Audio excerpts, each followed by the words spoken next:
Hi, I'm Dr. Jamil Smith, lead pediatric psychologist at Wayne Pediatrics, and welcome to this episode in the new year of Detroit Peds Talk.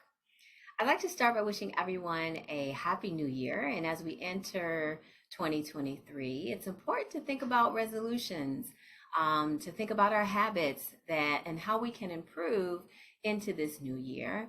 And I'd like to provide some examples of some resolutions that can help improve your family's mental health.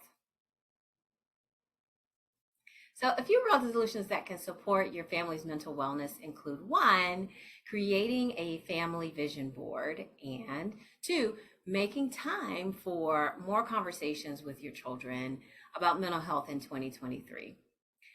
A vision board is a fun and simple way to create a shared goals with your family and to make them visual.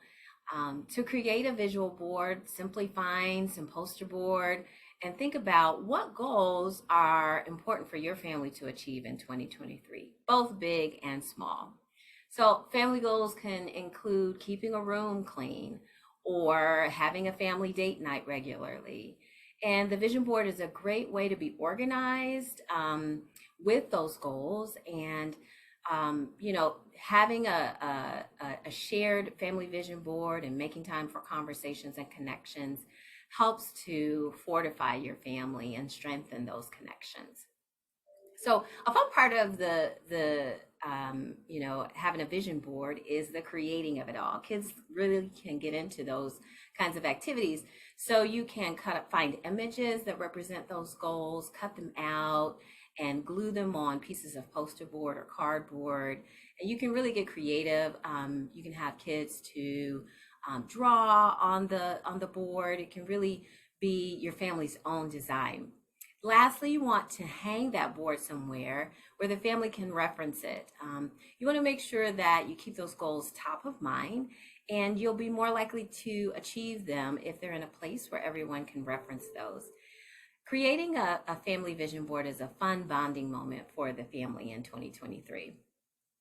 Second, I really think it's important that as a family, you think about making conversations around mental health a regular part of the kinds of things that you connect around.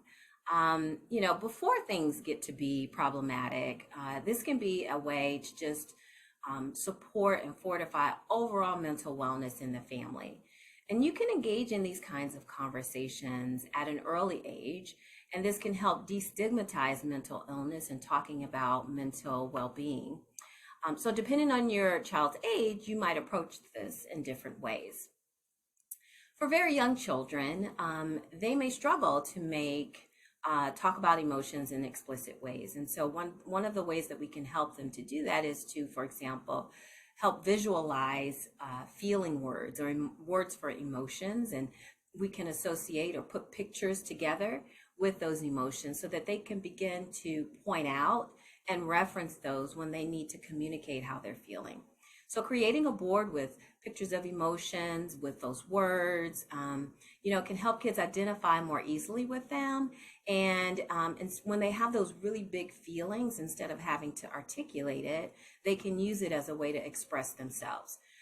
For example, with a toddler, tantrums are what toddlers do.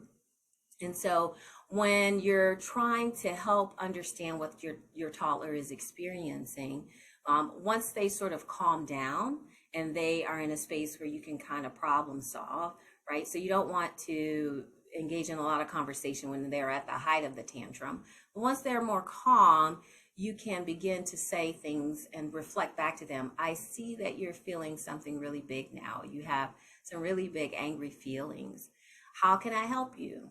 Do you need a hug? Do you need time alone or a way to get that energy out?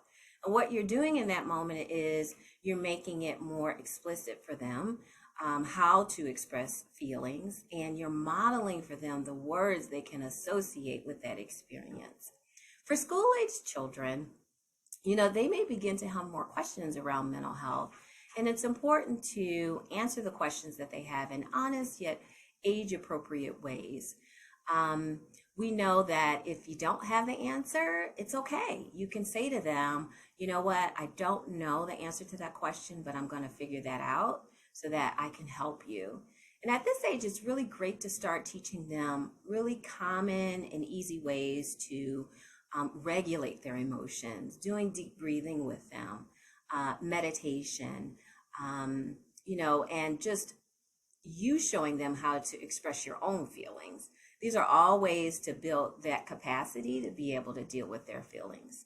Lastly, teenagers, right? So adolescents, they really do listen to their peers developmentally.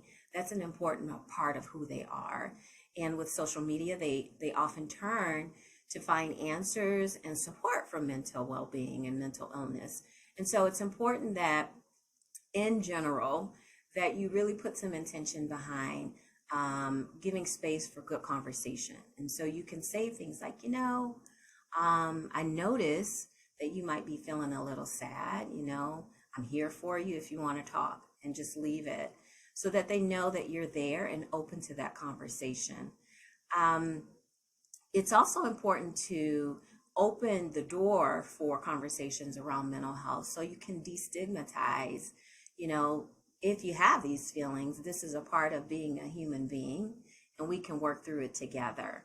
I think it's also important for you as a parent to think about recognizing those warning signs. So when there's these big changes in your young person's behavior, they're disconnecting from friends, they're feeling, they're not talking a lot, you can see on their face that they're experiencing something, their hygiene changes, there's these sudden reactions to things that don't seem to match intense fear that they're demonstrating.